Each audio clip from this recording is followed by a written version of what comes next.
You think you're making your own choices, that you buy what you want, love who you choose, speak your mind.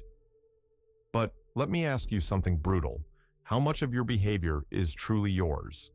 And how much is a programmed response to invisible pressure? You don't need a hypnotist snapping fingers in front of your face. Real manipulation doesn't look like the movies. It looks like your boss asking for a small favor you can't refuse. It looks like your partner sighing when you say no. It sounds like your friend saying you've changed just because you set a boundary. Manipulation is not loud. It's strategic. It hides behind smiles, behind silence, behind stories that make you the villain for wanting freedom. And here's the worst part. The best manipulators don't need to force you. They just create the perfect emotional setup, and you walk into the trap smiling. If you enjoy this type of content, like and subscribe to the channel. Why? Because manipulation doesn't feel like manipulation. It feels like guilt, like duty, like love. And once it gets inside you, it doesn't push. It pulls. It bends your will softly, makes you second-guess yourself, makes you apologize for having needs. And you know what's terrifying? You've probably done it to others too, without realizing. This isn't about demonizing people. It's about waking up. Because if you don't see the stage, the lights, the script someone else handed you, you'll keep playing the same role. The pleaser, the helper, the one who gives in. Every day, you're either influencing or being influenced. That's not paranoia. That's psychology. If you don't learn to see the subtle plays of power around you, you'll spend your life nodding, smiling, agreeing, while someone else pulls the strings. And if you felt even a slight discomfort reading this, good. That's where awareness begins. Let's get one thing straight. You're not weak, but you've been cracked. Somewhere along the way, someone planted the seed that your worth depends on others. That being loved means being liked. That saying no makes you selfish. And those cracks, that's where the manipulators slip in. It doesn't take a genius to control someone. It takes timing, observation, emotional radar. The real puppet masters aren't the ones shouting orders. They're the ones who understand your hidden gaps better than you do. You think you're making decisions freely, but what if you're just reacting? Reacting to your fear of disappointing people, reacting to that deep hunger to feel seen, needed, validated. Manipulators don't invent your weakness, they discover it. And then they offer just enough to keep you hooked. Think back. Ever stayed in a relationship long past its expiration date? Ever said yes with a knot in your stomach? Ever apologized for simply protecting your peace? That wasn't just people-pleasing. That was emotional conditioning. And here's the brutal truth. The people most at risk of being manipulated are the ones who want to be good, empathetic, understanding. They confuse self-sacrifice with love. They confuse being silent with being wise. They carry wounds and hide them under politeness. But make no mistake, your mind is not neutral ground. If you're not guarding it, someone else is occupying it. The world doesn't wait for you to heal. It keeps spinning. And if you're bleeding emotionally, predators will smell it. This isn't to scare you. It's to shake you. Because once you name the crack, you can seal it. And once you see the manipulation for what it is, a pattern, not fate, you stop playing the victim and start becoming a strategist. And strategy, my friend, is the first real step to power. A good manipulator doesn't argue. They orchestrate. They don't need to convince you. They just make it feel like it was your idea all along. That's not magic. That's Machiavelli. In The Prince, he didn't write about love, trust, or fairness. He wrote about control, about how people are moved not by truth, but by perception, not by logic, but by fear and desire. And the manipulators around you, they've learned these lessons well, whether they've read the book or not. There are three main weapons in the manipulator's arsenal: charm, guilt, and fear. Charm disarms you. It starts with compliments, with attention, with someone making you feel special, seen, chosen. And when you're starved for validation, that charm feels like oxygen. You lower your guard, you begin to trust. And that's when the manipulation begins, quietly, gently, through your need to be liked. Guilt is more sinister. The manipulator doesn't say, "Do this." They say, "I thought you cared." Or worse, they say nothing. They sigh. They look disappointed. They withdraw affection. Suddenly, You're scrambling to fix something that wasn't even your fault. Why? Because you were emotionally trained to believe that love is something you earn, not something you deserve. Fear is the final blow. The manipulator paints a nightmare scenario. If you leave, you'll be alone. If you say that, people will hate you. They don't need chains. They just plant ideas and let your own mind trap you. That's psychological warfare at its finest. Machiavelli said, "Men judge more by their eyes than by their hands." Translation, what they perceive matters more than what is. So manipulators create a theater, and you play your part, believing the script is your own. But now that you've read these lines, you're no longer in the audience. You're stepping behind the curtain, and from here, the whole illusion starts to crack. Let's make something clear. Being kind doesn't protect you. In fact, it often makes you a target, because manipulators aren't looking for cold, closed people. They're looking for open ones. People who care.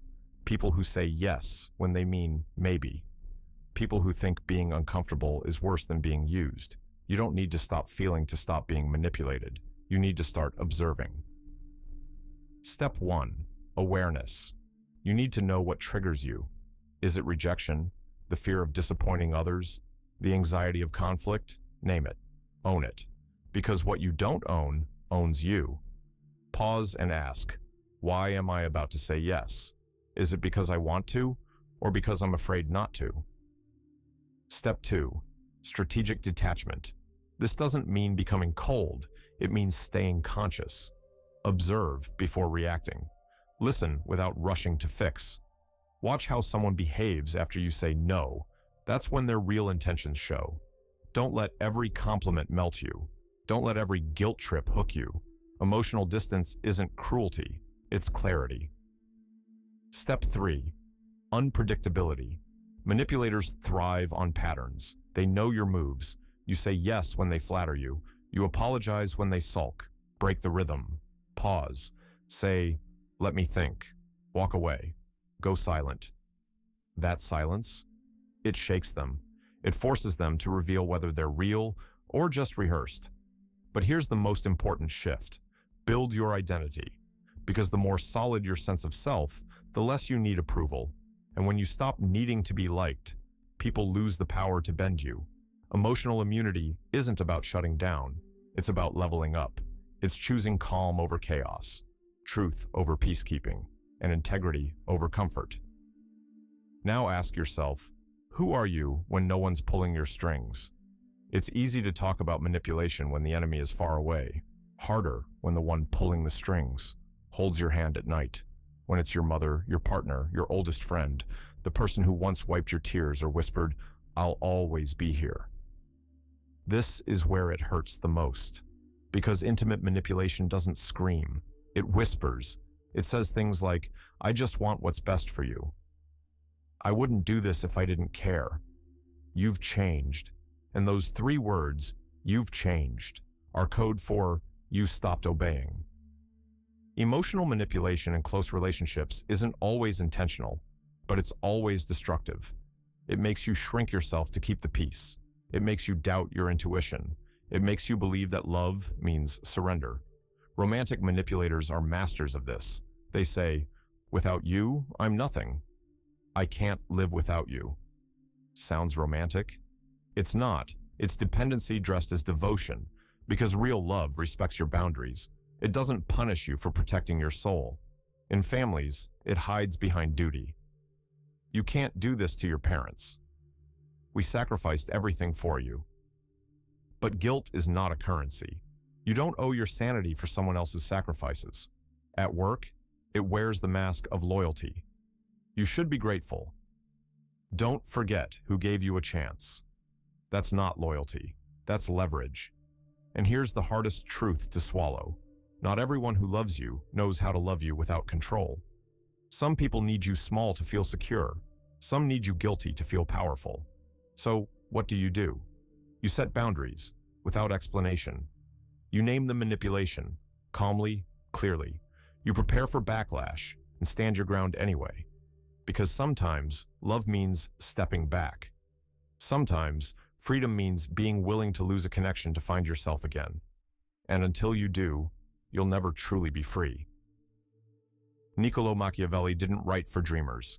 He wrote for survivors.